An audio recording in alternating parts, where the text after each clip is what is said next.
codo y pronosupinación. Repaso anatómico de la articulación del codo. Ligamentos del codo. Los ligamentos de la articulación del codo tienen la función de mantener las superficies articulares en contacto. Son auténticos tensores dispuestos a cada lado de la articulación. Estos se dividen en dos.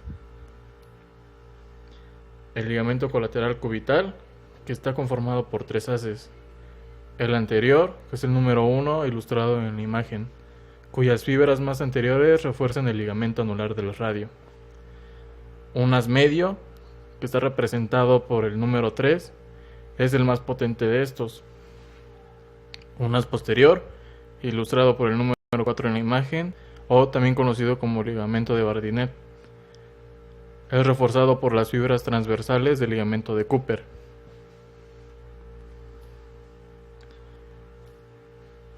El segundo ligamento es el colateral radial.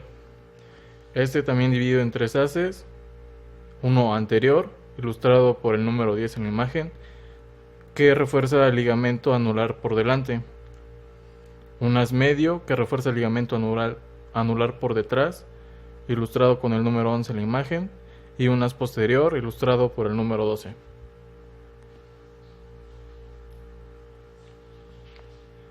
En conjunto, estos dos ligamentos tienen la forma de un abanico fibroso que se extiende desde cada una de las prominencias, que son el epicóndilo en la parte externa, la epitróclea en la parte interna, y se dirigen hasta la gran cavidad sigmoidea del cúbito.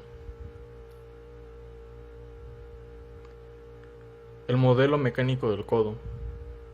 Lo conforma la horquilla de la paleta humeral, que es el soporte de la polea articular.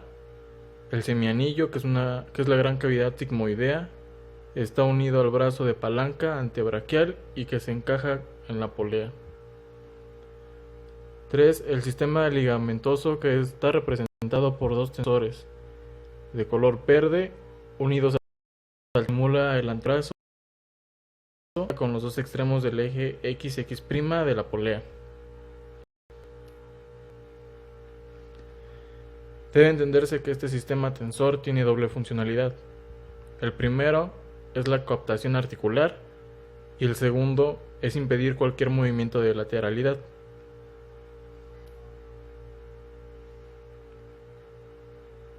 La ruptura de uno de los ligamentos puede producir lo que es el movimiento de lateralidad hacia el lado opuesto, como lo muestra la figura 30.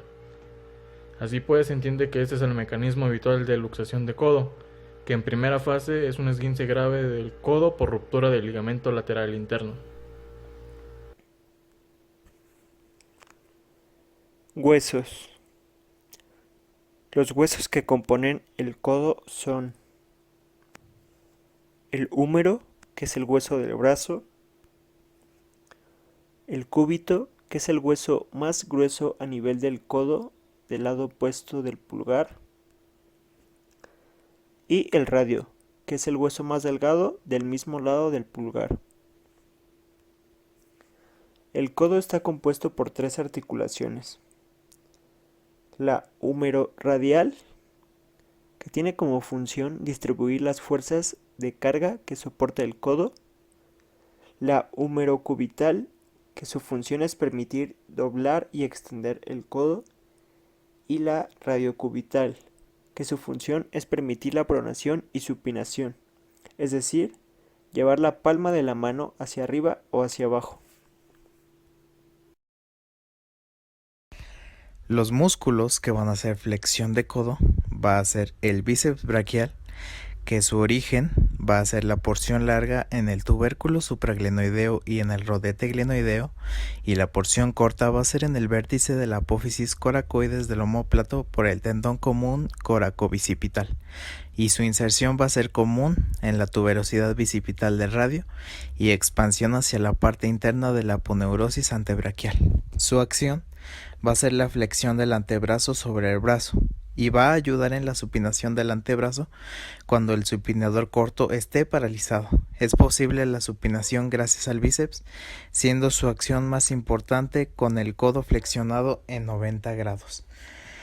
El siguiente es el braquial anterior, que su origen va a ser en el tercio inferior del húmero en las caras anterior y externa y en los tabiques intermusculares externo e interno, y su inserción va a ser en la apófisis coronoides del cúbito y la expansión hacia la parte externa de la aponeurosis antebraquial, y su acción va a ser igual la flexión del antebrazo sobre el brazo y el húmero estiloradial, que su origen va a ser en el tercio inferior del borde externo del húmero, por encima del primer radial, y en el tabique intermuscular externo. Y su inserción va a ser en la base de la apófisis estiloides del radio, con la parte superior del canal del abductor largo y del extensor corto del pulgar. Su tendón forma el límite externo del canal del pulso. Y su acción también va a ser la flexión del antebrazo sobre el brazo en semipronosupinación. Y según Kappanji, su fuerza máxima de flexión se sitúa en 100 y 110 grados cuando su fuerza se confunde con la tangencial.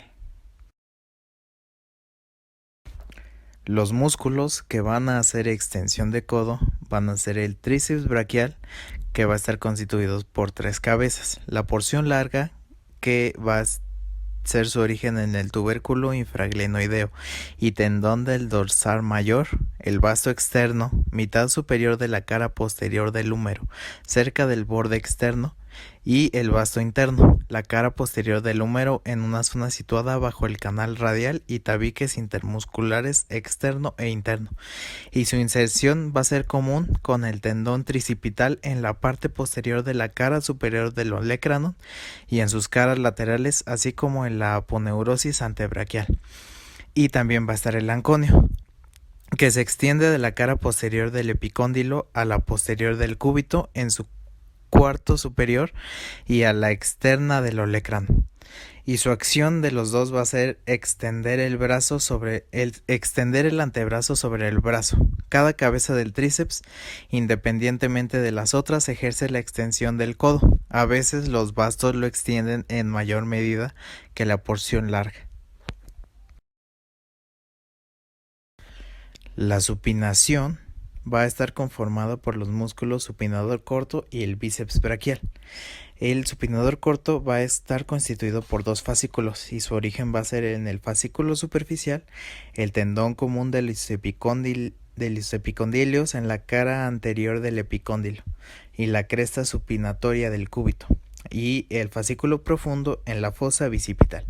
Y su inserción del fascículo superficial va a ser en la línea obliqua del borde anterior del radio y el fascículo profundo va a ser en las caras posterior, externa y anterior del cuello del radio, y su acción va a ser la rotación del antebrazo de dentro a fuera, realizando supinación. Cualquiera que sea la posición del codo, recibe ayuda del bíceps braquial. Los músculos que van a hacer pronación del codo van a ser el pronodor cuadrado y el redondo.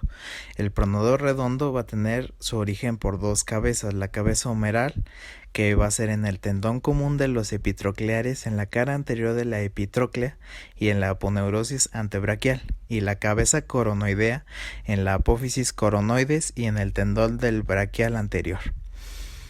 Y su inserción va a ser en el tercio medio de la cara externa del radio, mientras que el pronodor cuadrado, su origen va a ser en el cuarto inferior de la cara anterior del cúbito y su inserción va a ser en el cuarto inferior del radio, en las caras anterior e interna en el borde externo. Y su acción va a ser común, la pronación del antebrazo, rotación de fuera a adentro. El pronodor cuadrado es pronodor del antebrazo, independientemente de otro movimiento, y el pronodor redondo es flexor del antebrazo sobre el brazo.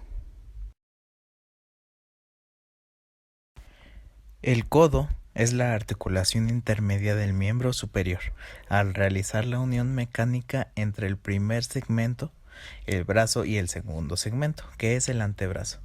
Este le posibilita, orientado en los 3 planos del espacio gracias al hombro, desplazar más o menos lejos del cuerpo su extremidad activa, que es la mano.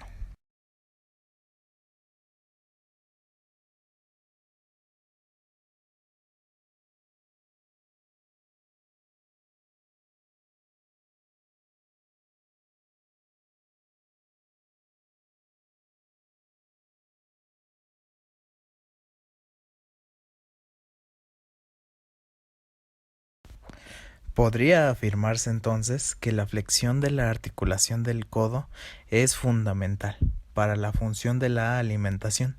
Un individuo con ambos codos bloqueados en extensión o en semi-extensión sería incapaz de alimentarse por sí solo.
En el caso del codo, la solución tipo compás es más lógica y mejor en comparación a la de tipo telescópico, suponiendo que esta última sea biológicamente factible.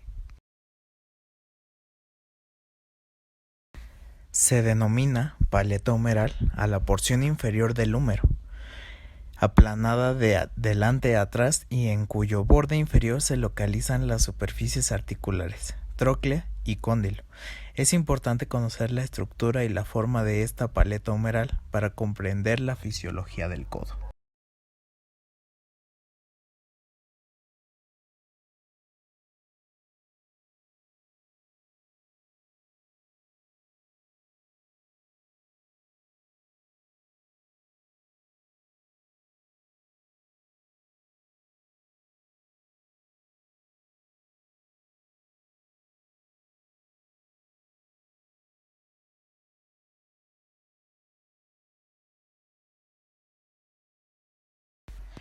Estas dos fositas son imprescindibles para que el codo tenga una determinada amplitud de flexoextensión. Retrasan el movimiento en el que los picos de la apófisis coronoides o del olecranon impactan contra la paleta. Sin ellas, la cavidad sigmoidea del cúbito, que desarrolla un arco de 180 grados, solo recorrería un trayecto muy corto sobre la tróclea, en torno a la posición media.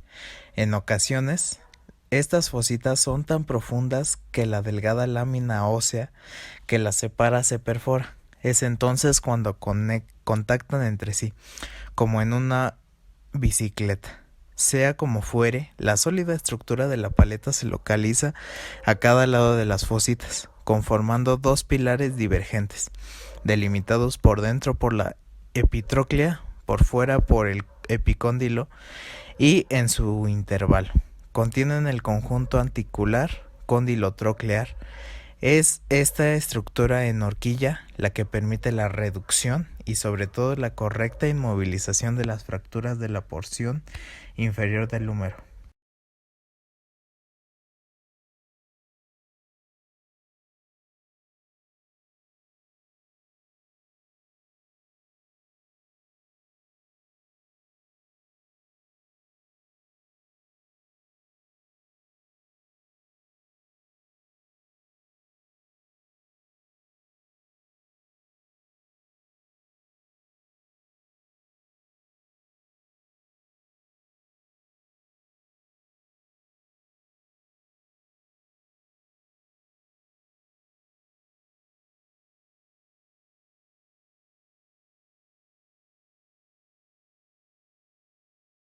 Este desplazamiento de las superficies articulares hacia adelante junto con su orientación de 45 grados favorece la flexión por dos motivos. El primero es el impacto del pico coronoideo, que no ocurre hasta que los dos huesos están paralelos, que es una flexión de 80 grados. Y en la 2, incluso en flexión máxima, persiste una separación entre los dos huesos, lo que permite alojar a las masas musculares si estas dos condiciones mecánicas no existiesen.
En la extensión máxima, tan solo la mitad anterior de la cúpula se articula con el cóndilo.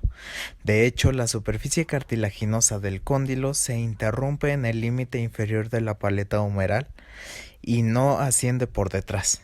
Y en la flexión máxima, el contorno de la cabeza radial sobrepasa por arriba la superficie del cóndilo y se introduce en la fosita supracondyle, mucho menos profunda que la fosita supratroclear o coronoidea. Cuando la articulación del codo está en máxima extensión, el eje del antebrazo forma un ángulo obtuso, abierto hacia afuera con el eje del brazo. No prolonga de forma exacta el eje del brazo. Este ángulo muy marcado en la mujer se denomina valgo fisiológico. Este depende de la inclinación de la garganta de la tróclea, que no se alcanza como se ha expuesto anteriormente, en el plano sagital. La realidad es un tanto más compleja. De hecho, esta garganta de la tróclea no es vertical, sino oblicua, y dicha oblicuidad varía según sujetos.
Otra consecuencia de esta forma en espiral de la garganta es que no existe un eje de la tróclea, sino una serie de ejes instantáneos entre dos posiciones extremas. Un eje de la flexión F es perpendicular a la dirección del antebrazo flexionado F, y un eje en la extensión E es perpendicular al eje del antebrazo extendido E. La dirección del eje de flexoextensión varía continuamente entre dos posiciones extremas durante los movimientos de flexoextensión del codo, y se dice que el eje es evolutivo, con toda una serie de ejes instantáneos entre las dos posiciones extremas, E y F, transferidas al esqueleto. Las limitaciones de la flexoextensión se deben a tres factores. 1. El impacto del pico olecraniano en el fondo de la fosita olecraniana. 2. La puesta en tensión de la parte anterior de la cápsula articular. Y 3. La resistencia que oponen los músculos flexores. Si la extensión prosigue, uno de los frenos puede romperse y se pueden originar la fractura del olecranon, representada con el número 1 en la figura 45, seguida del desgarro capsular, con el número 2. O que el olecranon resista pero la cápsula se rompa junto con los ligamentos, produciéndose una luxación posterior de la articulación del codo. Los músculos permanecen intactos, pero la arteria braquial puede romperse o por lo menos sufrir una contusión. En cuanto a la limitación de la flexión, esta depende de si es una flexión activa o pasiva. En la flexión activa, el principal limitante son las masas musculares del compartimento anterior del brazo y antebrazo, endurecidas por la contracción. Esto explica que la flexión no pueda sobrepasar los 145 grados. En la flexión pasiva representada en la figura 48, la limitación se produce por la acción de una fuerza, que sería la flecha roja, la cual cierra la articulación. Las masas musculares pueden aplastarse unas contra otras debido a que no hay una contracción. De este modo, la flexión sobrepasa los 145 grados. Aparecen otros factores limitantes, aparte de este, que sería el impacto de la cabeza radial contra la fosita supracondylea y de la coronoide contra la fosita troclear, la tensión de la parte posterior de la cápsula, la tensión pasiva del tríceps braquial, y en estas condiciones la flexión puede alcanzar los 160 grados. Factores de coaptación articular. La coaptación longitudinal impide que la articulación del codo en extensión se disloque. Cuando se ejerce una fuerza hacia abajo, como cuando se carga una caja o un balde de agua, o hacia arriba, como en una caída con las manos hacia adelante y con los codos en extensión. Eso se puede observar en la figura 60. La resistencia a la tracción longitudinal. La tróclea no queda sujeta mecánicamente debido a la ausencia de partes blandas, por lo que la coaptación se da por 1. Los ligamentos, el ligamento colateral cubital representado con el 1 y el ligamento colateral radial representado con el número 2. Y 2. Los músculos, tanto del brazo como del antebrazo. El tríceps braquial representado con el número 3, el bíceps braquial con el 4, el coracobraquial con el 5, el braquiorradial con el 6, los epicóndilos con el 7 y los epitrocleares con el 8. En máxima extensión, el pico del olecranon se engancha por arriba de la tróclea, en la fosita olecraniana, lo que le proporciona a la articulación húmero-cubital cierta resistencia mecánica longitudinalmente. Sin embargo, la articulación húmero-radial está más mal dispuesta para resistirse a las fuerzas de tracción. La cabeza radial se luxa hacia arriba en relación al ligamento anular del radio. Este es un mecanismo que desencadena el caso de la pronación dolorosa de los niños. El único elemento anatómico que impide el descenso del radio en relación al cúbito es la membrana interósea. Resistencia a la presión longitudinal. Solo la resistencia ósea interviene mecánicamente. La cabeza radial es la que transmite las fuerzas de presión en el radio y la que se fractura. Esto en una fractura por impacto del cuello en la cabeza. En el cúbito es la apófisis coronoides la que transmite las presiones. Esta se fractura bajo los efectos del impacto, permitiendo la luxación del cúbito. Coaptación en flexión. En flexión de 90 grados, el cúbito es completamente estable, ya que la cavidad sigmoidea está limitada por las dos inserciones del tríceps braquial, esto representado con el número 3 en la imagen, y del coracobraquial con el 5, que mantienen el contacto entre las superficies articulares. El radio tiende a luxarse hacia arriba bajo la tracción del bíceps braquial con el número 4 y el ligamento anular del radio es el que evita que esto se produzca, pero cuando este se rompe es inevitable la luxación. Síndrome de Essex-Lopestri. La articulación radiocubital proximal repercute en la función de la articulación radiocubital distal. Cuando la cabeza del radio se fractura, comprime o se extirpa, se origina un acortamiento del radio, lo que conlleva una dislocación de la articulación radial cubital distal, causando la alteración de funciones. La amplitud de los movimientos del codo.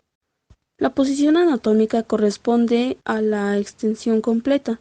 No existe amplitud en este movimiento excepto en algunos sujetos que poseen hiperlaxitud y que pueden alcanzar una hiperextensión de 5 a 10 grados. La extensión relativa es factible a partir de cualquier posición de flexión de codo. Cuando la extensión es incompleta, se mide negativamente.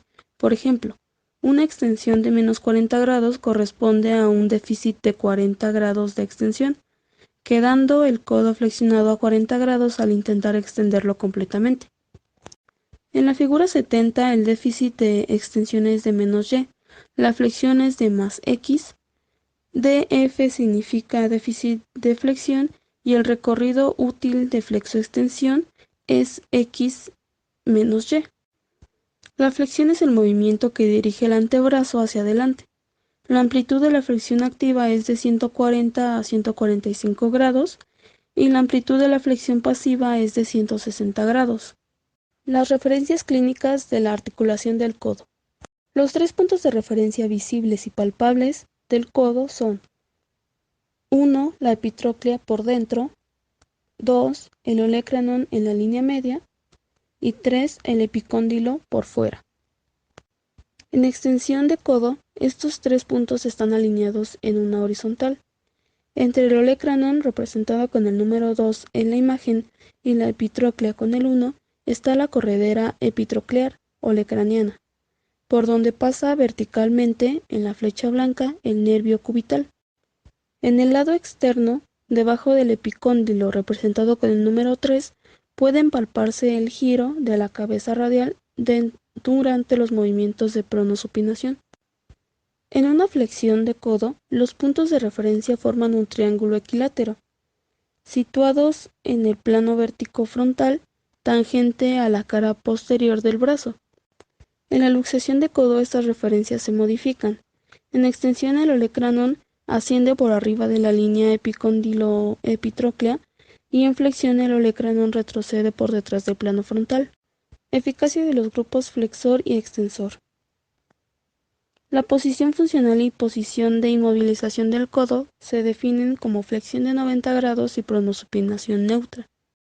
En conjunto, los músculos flexores son más eficaces que los extensores. La fuerza de los flexores difiere según la posición de pronosupinación. La fuerza de flexión en pronación es mayor que en supinación. La fuerza de los grupos musculares difiere según la posición del hombro.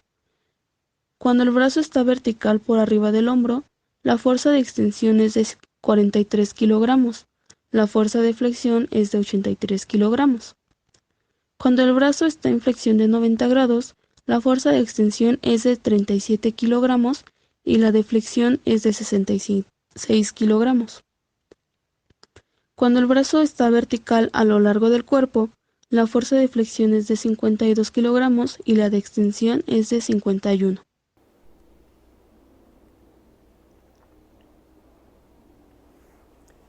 Utilidad de la pronosupinación.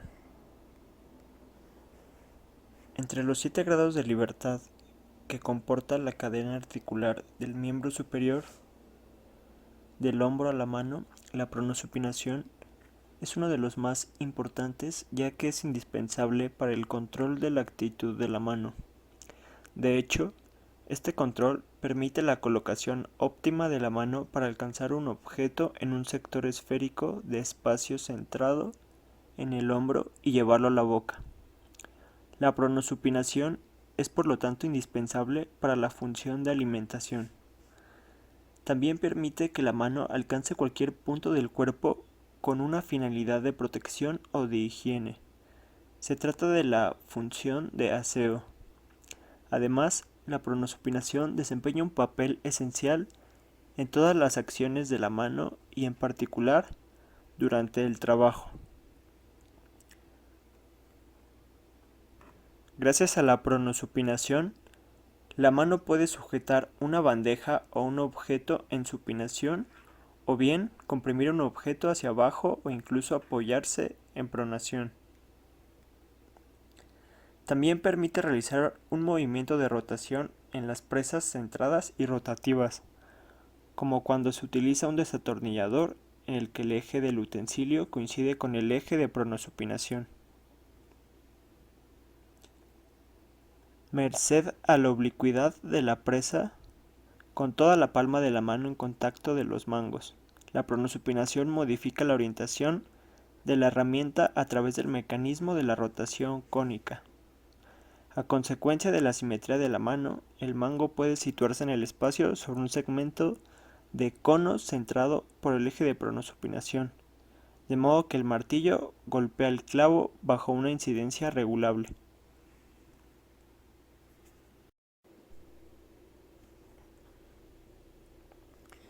Dinámica de la articulación radiocubital proximal y el índice radiocubital distal. El movimiento principal es un movimiento de rotación de la cabeza radial en torno a su eje X, en el interior del anillo osteofibroso, ligamento anular del radio, pequeña cavidad sigmoidea. Este movimiento está limitado por la tensión del ligamento cuadrado de Denusé, que de este modo actúa de freno tanto en supinación como en pronación. Por otra parte, la cabeza del radio no es cilíndrica, sino ligeramente ovalada. Su eje mayor, oblicuo hacia adelante y hacia afuera, mide 28 milímetros contra los 24 milímetros del eje menor. Los movimientos secundarios son 4. 1. La cúpula radial gira al contacto del cóndilo humeral. 2.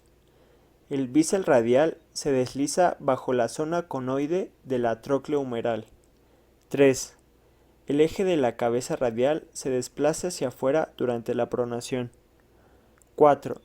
Durante la pronación, el radio se localiza por fuera del cúbito y lo cruza por delante. Las consecuencias sobre la articulación radiocubital distal son importantes. En supinación, el radio sobrepasa la porción inferior de la cabeza cubital entre 1.5 y 2 milímetros.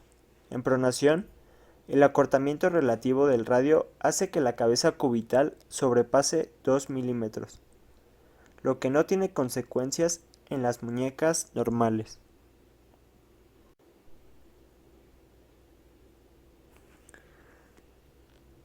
Dinámica de la articulación radiocubital distal. Si se supone inicialmente que el cúbito permanece fijo y que solo el radio es móvil, el eje de pronosupinación pasa en la mano por el borde cubital y del quinto dedo. Este hecho ocurre cuando el antebrazo, apoyado en una mesa, realiza movimientos de pronosupinación sin perder contacto con la mesa.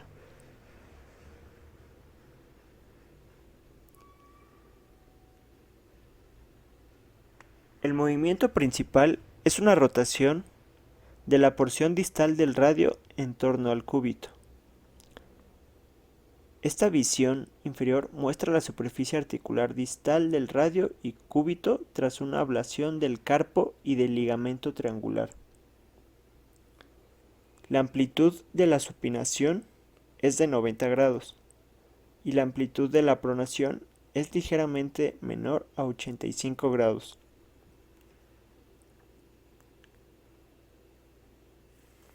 Este movimiento de traslación circunferencial queda bien explicado cuando se compara el radio con una manivela.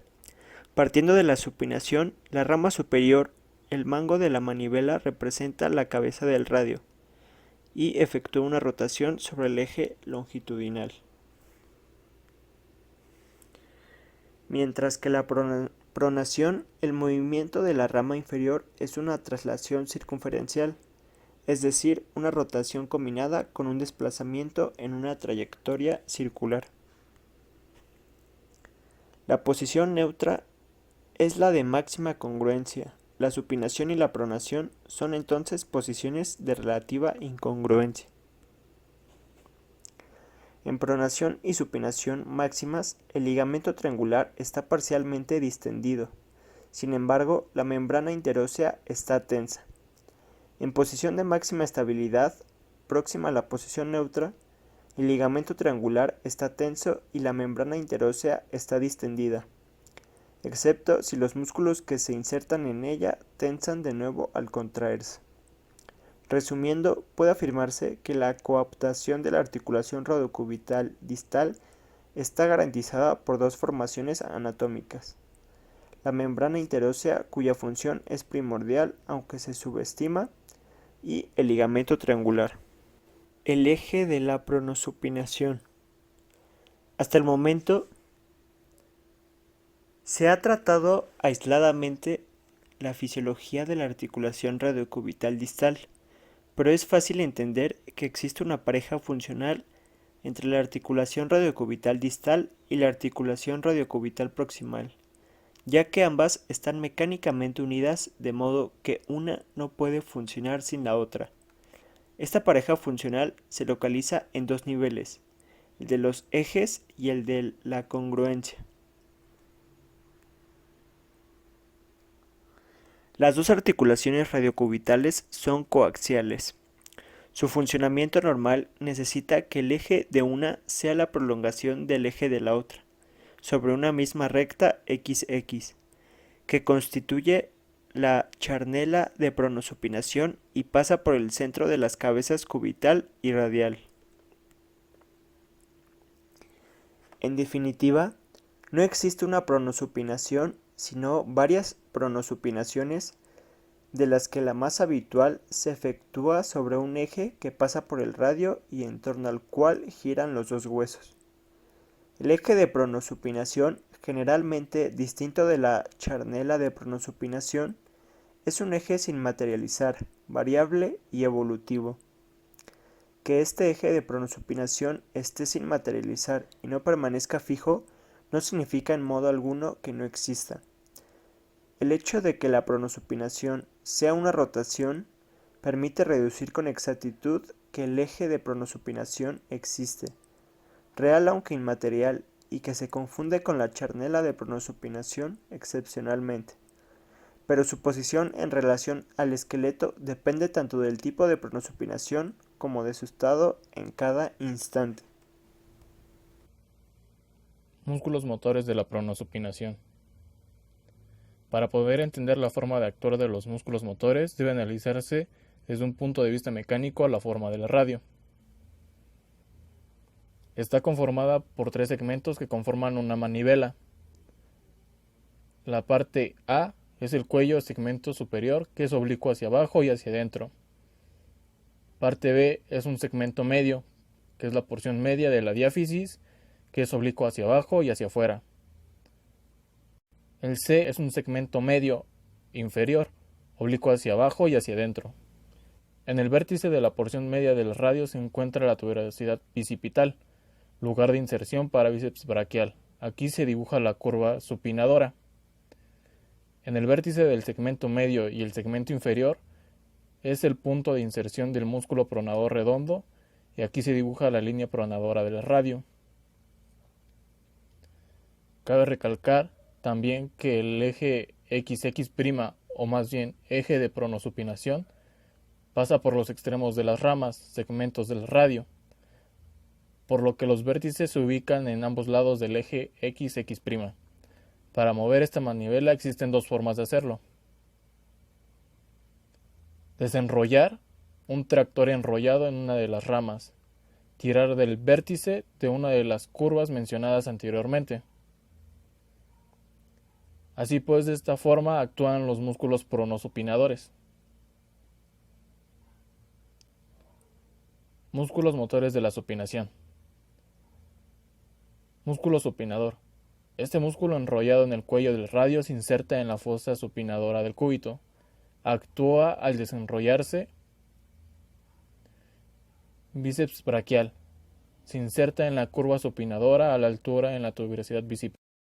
Actúa por tracción sobre el ángulo superior de la manivela y tiene una mayor eficacia en el codo a 90 grados de flexión.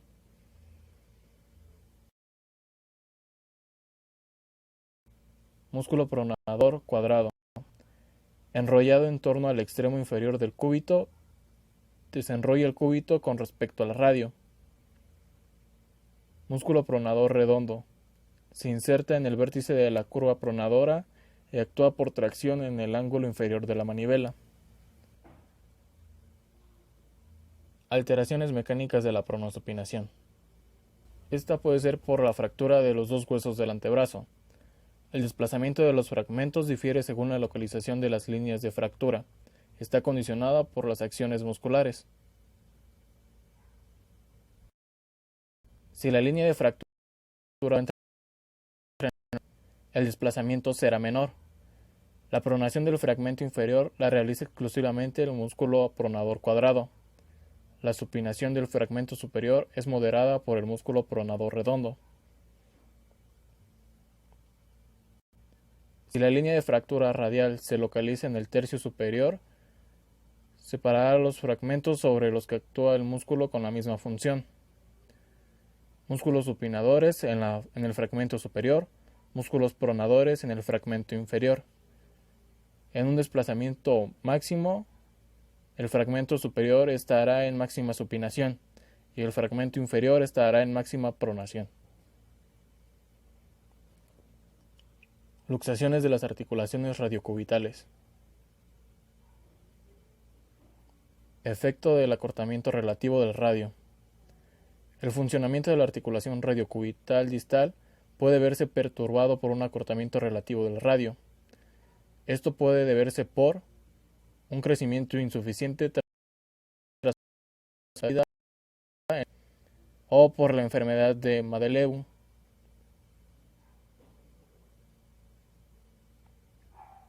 por fractura de la porción inferior del radio, cuya forma más frecuente es la fractura de Pautet-Coles, que es más frecuente en la edad avanzada. Este provoca una dislocación de la articulación radiocubital distal, tanto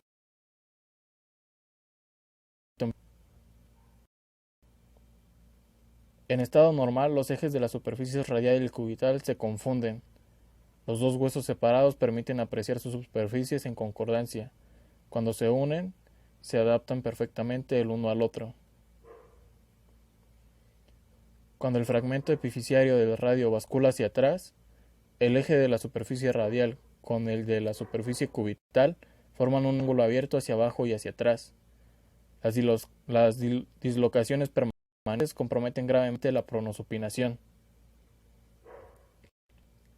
Esta puede ser tratada mediante dos intervenciones en la operación de Murdarach. Se realiza una resección pura y simple de la cabeza cubital o la artrodesis definitiva.